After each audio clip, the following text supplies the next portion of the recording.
পাঁচটা জিনিস আল্লাহ আলাদা ভাবে রব নামের কারণে প্রতিটি বান্দা বান্দিকে ভিক্ষায় বলা যায়, ভিক্ষা দিয়েছে। এই আলো আর অন্ধকার গুলো প্রবেশ করে রক্তের ভেতরে মেশে এগুলো পুরা শরীরকে রিফাইন করার জন্য 24 ঘন্টা এর ভেতরে কাজ করছে অজানা এক শক্তি। খ্রিস্টান তো ও অজানা এক শক্তি বলেছে, কিন্তু আমি কোরআনে সূরা ওয়াকিয়ার তাফসিরে হাদিসের পাতার ব্যাখ্যায় পেয়েছি এটা অজানা শক্তি না, এটা হচ্ছে ফেরেশতা। ফেরেশতারা এই দায়িত্বটা পালন করছে। এই যে আমি কথা বলছি, আমার এক একটা কথা তৈরি হতে কয়েক ইঞ্চি জায়গা 27টা ধাক্কা লাগার পর একটা কথা তৈরি হয়। এখানে 27টা স্তর আছে। এক এক জায়গায় হাদিস বলছে এক একজন ফেরেশতা বসে আছে। এই ইনি আমার কাছে, আমি ওনার কাছে, উনি ওনার কাছে, এভাবে 27 জন। 26 নাম্বার পর্যন্ত ঠিক আছে। 27 নাম্বার জায়গায় যে যার যে কণ্ঠ আল্লাহ দুনিয়ায় বানিয়ে দিয়েছেন ওই কণ্ঠে ওই রকম আওয়াজ দিয়ে কথাটা দুনিয়ায় ডেলিভারি হয়। এগুলো সব দায়িত্ব যদি অবহেলা করে জীবনও আপনি কথা বলতে পারবেন না, সে তো গা গো শব্দ হবে, কথা বলতে পারবেন না।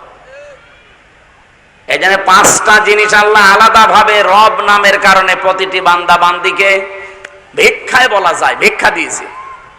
সেটা হচ্ছে শ্রবণ শক্তি, দর্শন শক্তি, বাক শক্তি, আকেল শক্তি আর ঘ্রাণ শক্তি।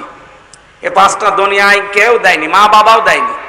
মা বাবার বীর্য দিয়ে আনলে আমি কম্পিউটারের ভেতরে পেয়েছি বিজ্ঞানের মতামত, মায়ের বীর্য দিয়ে আল্লাহ 4টা, বাবার এই নাপাক পানি দিয়ে আল্লাহ 4টা।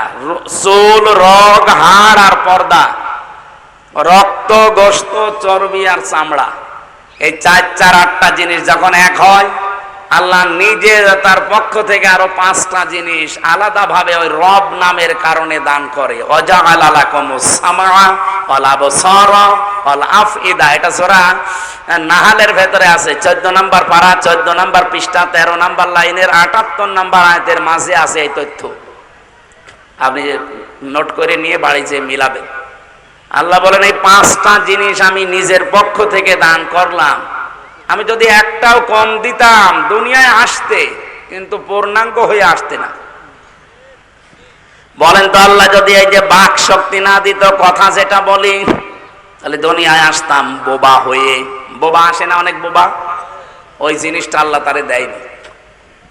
যদি আল্লাহ দর্শন শক্তি না দিত দুনিয়ায় আপনি আসতেন ঠিক, কিন্তু কানা হয়ে আসতেন। অনেক কানা আসে না? তার মানে ওই জিনিসটা আল্লাহ তারে দেয়নি। মাঝে মাঝে এই জন্য এই 5টা জিনিস নিয়ে একটু ভাবি, আল্লাহ যদি একটাও কম দিতে মানুষ আমারে হামজা বলে ডাকতো না। যদি দর্শন শক্তি না পেতাম মানুষ বলতো কানা, কি বলতো? কানা হামজা। আমার যদি সত্যি বাক শক্তি না থাকতো, কথা বলতে না পারতাম, বলতো বোবা হামজা। যদি কান না থাকতো সত্যি মানুষ আমারে ডাকতো খালা হামজা বলে। শুনতে খুব ভালো লাগতো না? বলেন।